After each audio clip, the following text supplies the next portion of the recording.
নমস্কার বন্ধুরা, আজকে আবারও চলে এলাম নতুন একটি ভিডিও নিয়ে। আজকে আমি আপনাদের সাথে শেয়ার করছি গন্ধরাজ চিকেনগুলোকে ভালো করে ধুয়ে নিলাম বেশ খানিকটা টক দই, আর নিলাম পেঁয়াজ বাটা, আদা বাটা, রসুন বাটা আর কাঁচা লঙ্কা বাটা দিয়ে ভালো করে মিশিয়ে নিলাম। এই গরমের দিনে হালকা তেল মশলাযুক্ত খাবার খেতেই বেশি ভালো লাগে। আর এই গন্ধরাজ চিকেন খুব একটা তেল মশলাযুক্ত রান্নাও না। এবারে আমি দিয়ে দিলাম লেবুর গা থেকে সবুজ অংশটা একটু গ্রেট করে, তার উপর দিলাম লেবুর রস আর গোলমরিচের গুঁড়ো দিয়ে আবারও একটু নাড়িয়ে চাড়িয়ে দিয়ে নিলাম ধুয়ে রাখা মাংসগুলোকে। তারপর আবার একটু চিকেনের সাথে সমস্ত মশলাটা ভালো করে মাখিয়ে নিয়ে ফ্রিজে রেখে দিলাম প্রায় 6 থেকে 7 ঘন্টার মতো। 6-7 ঘন্টা পরে চিকেনটা ফ্রিজ থেকে বার করে ফেললাম।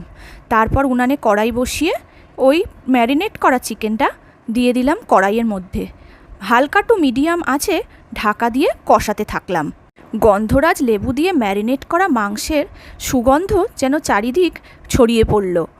এরপর আমি আরও একটা কড়াই নিলাম, তাতে সামান্য একটু সাদা তেল দিয়ে গোটা গরম মশলা, তেজপাতা আর শুকনো লঙ্কা ফোড়ন দিলাম, আর কুচি কুচি করে কেটে রাখা পেঁয়াজগুলোকে দিয়ে দিলাম।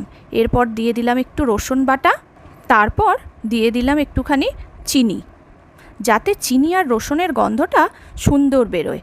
এরপর একটু নাড়িয়ে চাড়িয়ে আবারও একটু দিয়ে দিলাম বেটে রাখা পেঁয়াজ। এইগুলোকে ভালো করে কষাতে কষাতে আমি অন্যদিকে চিকেনের ঢাকাটা খুলে একবার দেখে নিলাম। তারপর আরও একবার নাড়িয়ে চাড়িয়ে দিলাম। চিকেনটা একদিকে আস্তে আস্তে হচ্ছে আর আরেকদিকে আরেকটা মশলা আমি কষিয়ে নিচ্ছি। পেঁয়াজ বাটাটা দিয়ে এদিকেরও উনানটা আমি একদম মিডিয়াম টু স্লো করে দিয়েছি, কেননা অল্প তেলে বেশি জোরে দিলে মশলাটা পুড়ে যাবে। এরপর আমি বাকি যে ম্যারিনেট করা মশলাটা ছিল সেটা দিয়ে দিলাম কড়াইয়ের মধ্যে, দিয়ে ভালো করে নাড়িয়ে চাড়িয়ে একটু গুঁড়ো করা কাজু বাদাম দিয়ে দিলাম। আপনারা পেস্ট করে দিতে পারেন, এতে আরও খানিকটা দিলেও বেশ ভালো লাগবে কাজু বাদাম। এরপর দিলাম একটু জিরে গুঁড়ো আর ধনে গুঁড়ো দিয়ে ভালো করে কষিয়ে কষিয়ে একটু জল দিয়ে দিলাম। এরপর ভালো করে কষিয়ে নিলাম। একটু তেল তেল ছেড়ে এলে আমি যে আলাদা কড়াইতে ম্যারিনেট করা চিকেনটা হতে দিয়েছিলাম, ওই চিকেনটা নিয়ে এই কড়াইয়ের মশলার সঙ্গে মিশিয়ে দিলাম, দিয়ে একটুখানি ঘাটিয়ে দিলাম। এরপর জল দিয়ে দিলাম, দিয়ে ওভেনটা হালকা করে দিয়ে একটু চিনি ছড়িয়ে দিয়ে ঢাকা দিয়ে দিলাম। এরপর একটু চেরা কাঁচা লঙ্কা নিয়ে দিয়ে দিলাম।